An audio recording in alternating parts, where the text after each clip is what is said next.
Hey everybody, Tony D with another hot take. So I've been trying to shoot this video. This is my sixth take, I think. So I'm going to try it from a different angle. So I think part of the problem with these riots, protests, whatever you want to call them. First off, they're being conflated. The riots and protests are like, it's hard to separate them. Um, but really, we live in two worlds now. And those worlds are getting further and further apart. In the one world, people have gone back to work and kind of gone back to a semi-normal life. In the other world, people are still out of work and are on the streets protesting, and everything sucks. So we can't allow these two worlds to stay apart. They have to come together. We have to get back to reality. And part of the thing that keeps these two groups of people separated is the media.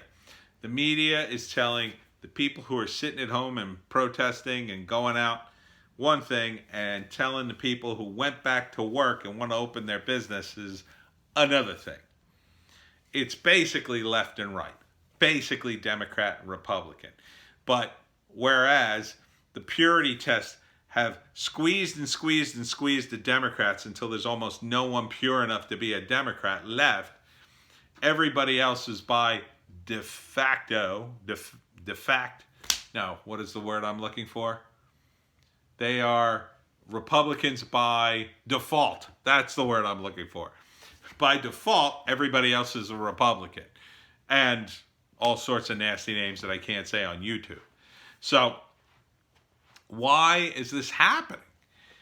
I think it's because the Republicans and the Democrats are still fighting 2016. The Democrats still won't let it go.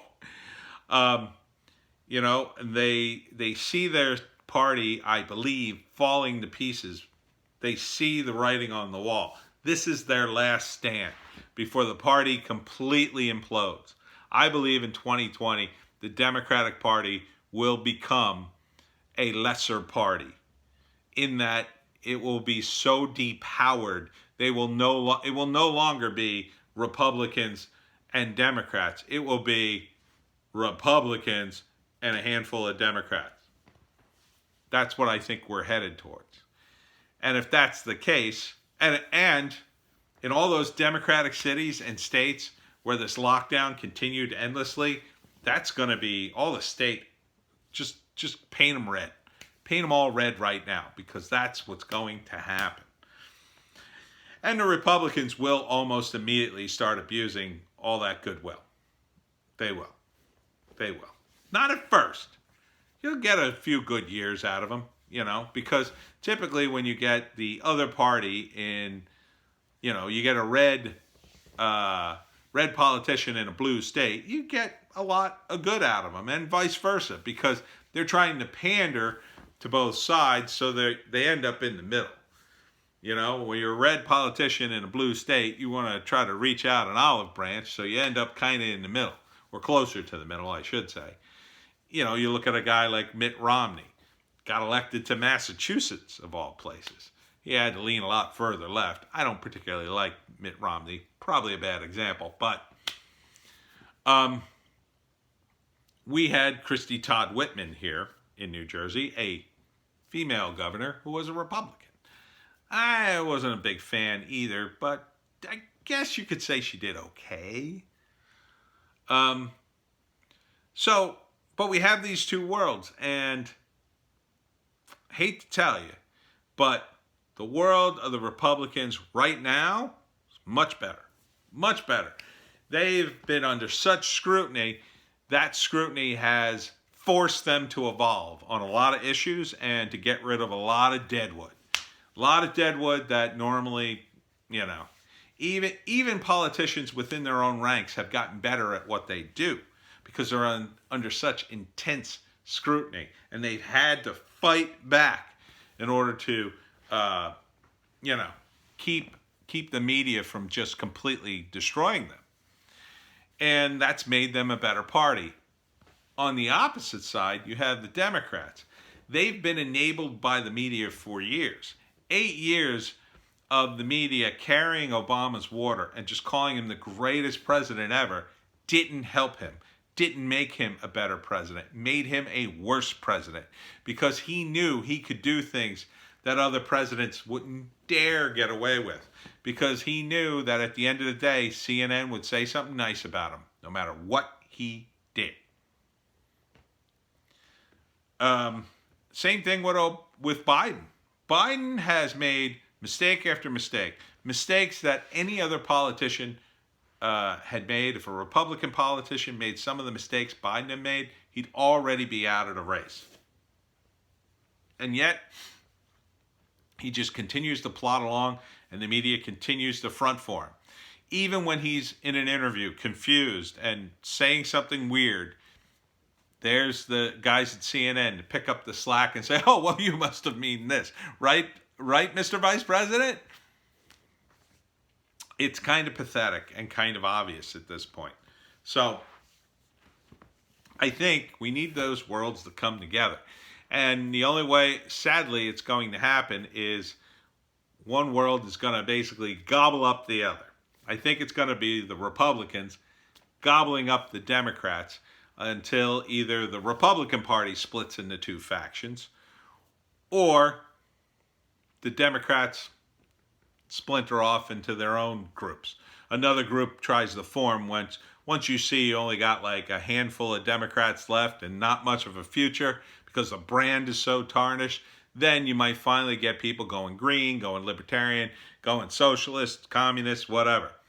And then you'll have a system that's closer to the UK, where you have the Tories, dominating, and then you got 3 or 4 parties that sort of have a few seats here and there. I don't know if that system's going to be better. I mean, I think the Republicans will knock things around for a while and really start to abuse themselves, and then some other party will come into power. But that's, I think, where we are now. It's the two worlds, but it's the current situation continues to help Trump and the Republicans. So I again urge the protesters, the peaceful protesters who I support, look, George Floyd's name needs to be kept in the news when his trial happens, which is months and months away. You've got plenty of time. Until the riots are done, settle down. Now, here in New Jersey, we've barely had a problem, so maybe New Jersey is the exception. But unless you're going to vet every single person that shows up to one of your protests and make sure it's peaceful and work with the cops, think about postponing for a couple of weeks until things settle down, especially in states where riots are still a thing, especially in New York City, Los Angeles, Philadelphia. Let things settle. Let the cops come in, because the last thing you need is having some of your peaceful members, like that poor old man in Buffalo, get knocked to the ground and hurt or get arrested or worse. You don't need that. Don't put your own activists in danger just because you can't wait a couple of weeks for things to settle. You're going to need more protest anyway, and you want people to listen and hear you. The riots, while the riots are happening, is not a good way. It's not. You're tarnished with these riots. You need to separate yourself from them. And it's not going to happen overnight. Just let a couple weeks slide. The news media will get bored of this story and move on. I get it. But you can't change a government and change the police system overnight. The guys who are making noise about defunding the police, I think they're full of S. They're completely full of S. Once the statistics come out and show that something like, 80, 90% of the people not only want the police, they want more police, they're not going to get rid of the police. Major reform is needed, and it's very complicated. Police have unions. I think that's a huge factor. I think they should re-examine that. There's all sorts of extra little rules and things. I think they should examine that. I think we should go back to the Constitution. I think cops should be depowered and have less power over you. If they did, they wouldn't be able to just pull you over. They wouldn't be able to look into your car. I think it's probably a danger to pull people over. They should only go after people in cars under the most unusual circumstances. If they're driving dangerously, or if they've committed a crime that's been witnessed and then you're chasing them. Just pulling randos over, I don't think that's a smart move. Don't think it's a smart move at all. Don't think it's necessary unless those people are really doing something wild and dangerous. I don't think cops should be pulling people over. I think the bar for cop and people interaction should be relatively high, especially in this circumstance. You know? And I think in order to affect this change, you need to have dialogue with the people in charge. And if the people in charge won't listen, then you run your own candidates or you threaten to kick them out of office. That's how you affect change. That's the system. So do that. And in place of posturing, in place of social media, in place of petitions and screaming and making viral videos, do that. And hopefully we could have a real discussion that doesn't involve Trump versus the Democrats, but involves actual police reform.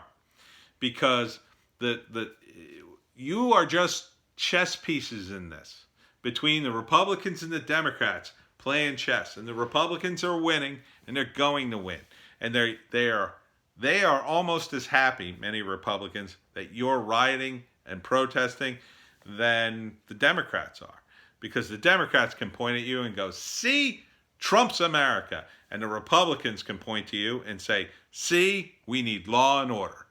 So stop being a pawn. A peaceful protest, it's hard.